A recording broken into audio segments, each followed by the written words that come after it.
Okay, I will explain this performance twice. The first time is going to be as fast as I can. The second time is going to be with more details. Okay. I have the two kings, one color, and the ace different color. Okay. I'm trying to make a lot of contrast from the face and the back. Then I do a reverse counting by reversing just one by one. Then I need to conceal the back of the ace. I'm reusing the first card and keeping the second and the third together. Okay, take one, and I had no breaks at this point, and I peel it back off the card, the first card that I took, and put it on top. I will go in detail later on, and then I do a Roomba count, and then a regular count, and a regular count. And then I'm concealing this corner with the ace, so nobody knows which king goes in the middle and which king goes to the bottom. Okay, the reason is because I'm going to do a double lift, so at that second I'm exposing one of the kings. That's why I try to conceal them since the beginning, and because I need to get rid of this top card, I don't want to expose the ace.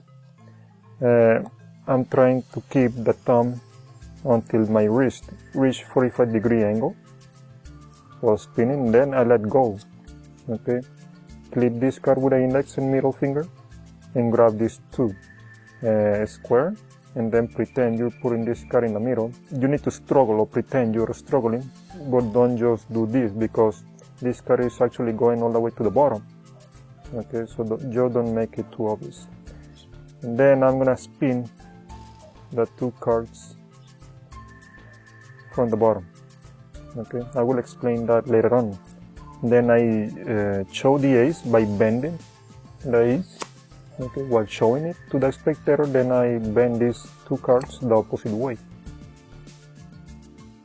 The reason that I'm bending them is when I put them all together, when I squeeze, I expose the card in the middle and the ace.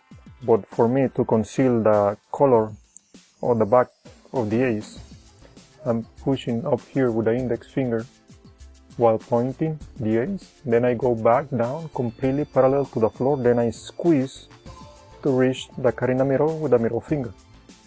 Okay, by squeezing.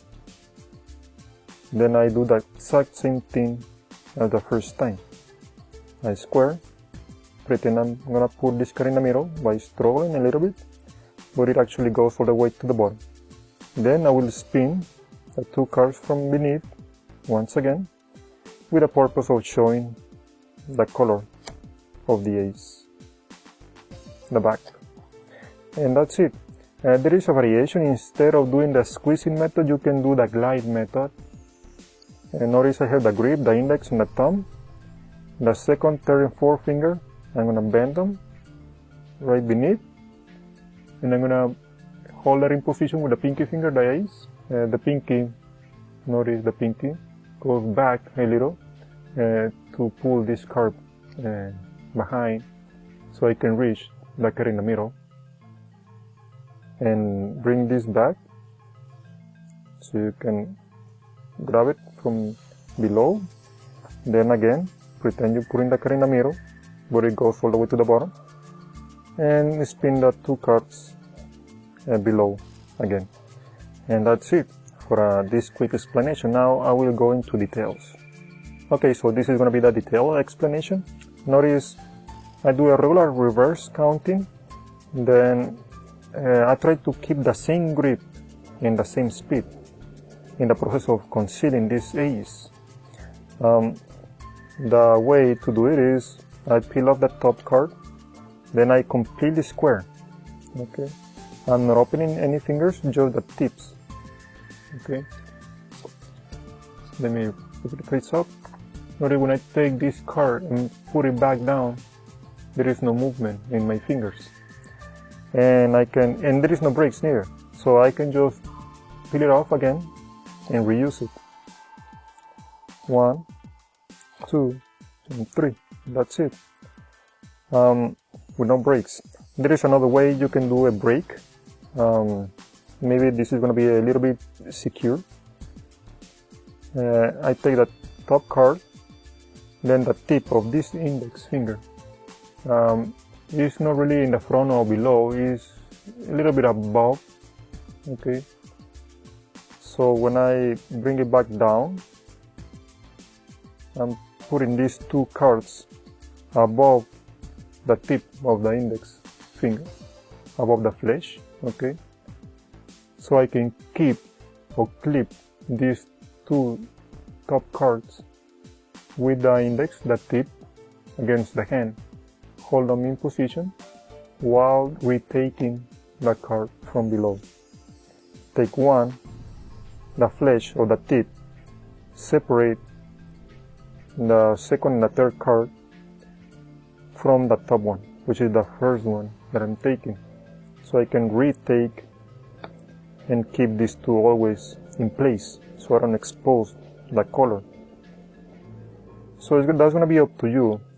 However, notice that the grip, it's exactly the same when doing a reverse counting, and I'm doing it from the long side of the cards.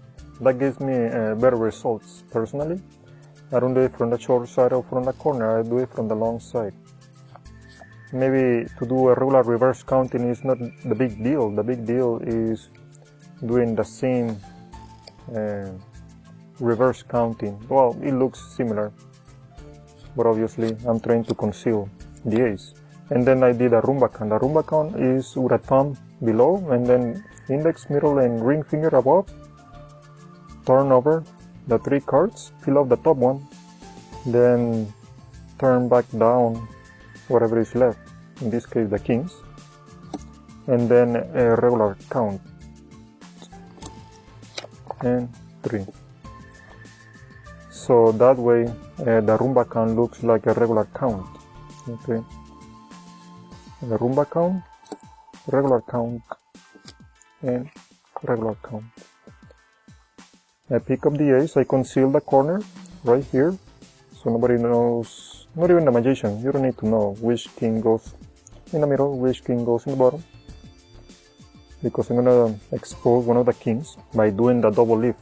Then I take the top card, I leave the thumb from side to side, I twist the wrist 45-degree angle, and then I let go, so I don't expose the color of the ace. Clip it with an index and middle finger, and because they're perfectly square, you're supposed to struggle, you know, but don't over exaggerate. Then put it all the way to the bottom, hold it with the index finger, and this is going to be the spin, which maybe it may or may not be the most difficult part of the performance. If you're trying to keep the spinning, the before and after exactly the same, well, the closest as you can, that's going to be better, but at the same time that's going to be a bit difficult. Anyway, the way the spinning works, the ring finger, I'm just using the middle and the ring finger, that's it. The ring finger is contacting these two cards, the third and the second, right here, about here, and the ring finger, the middle finger, is going to be the pivot finger. Both cards from below are going to be spinning above the middle finger. But the middle finger doesn't really have to be in the middle. It can be right next to the ring finger. And all I'm doing is stretching the ring finger. The thumb is right in the middle of the second and third finger. But I'm not using the end of the tip. I'm using the whole flesh of the tip, and the ring finger has to be bended so I can stretch it, and the two cards below may spin by stretching the ring finger. Now I'm using the index finger as well. That gives me a better control.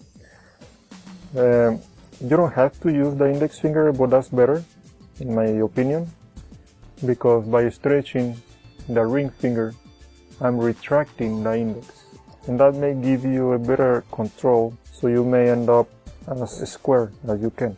Now there are 3 gestures. One is just shaking it from side to side. The second one is by waving too much. And the last one, which is the one I used, is a circular motion. Okay. And whatever you feel more comfortable, you can use it. But anyway, the circular motion, it gives me a little bit more time. And it's a little harder to follow.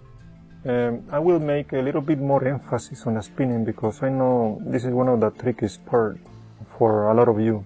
Okay, ring finger goes right here, close to the palm of the hand, so I can stretch it later on to do the spin, touching the third and the second card, right in the middle.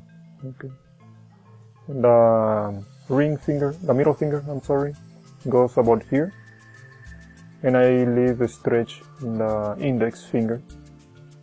So by stretching the ring finger, I may retract the index finger, okay? But the thumb remains in the middle of the second and third finger, which is the middle and the ring finger. To make it easier to understand, just second and third finger. That's the main deal. Both cards still spinning very well. That's it. But the index finger, like I said, it gives me a better control. Then I take the ace by bending the ace a little bit. Then I bend these kings in the process of showing them. So the bend is not too obvious. It looks reasonable when showing each one. So I can squeeze and reach the card in the middle with the middle finger. But you don't try to squeeze in the process of going down. Make sure your hand, the three cards, are completely parallel to the floor. So you may squeeze to reach the card in the middle with the middle finger. Completely down, squeeze in the process of reaching. Okay.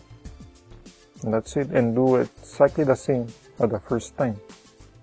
Pretend you put in the card in the middle, but it goes all the way to the bottom. And do the spin that I already explained. Show the ace and the kings, and that's it. And just remember, you can do the glide method instead of the squeezing method. So that's going to be up to you.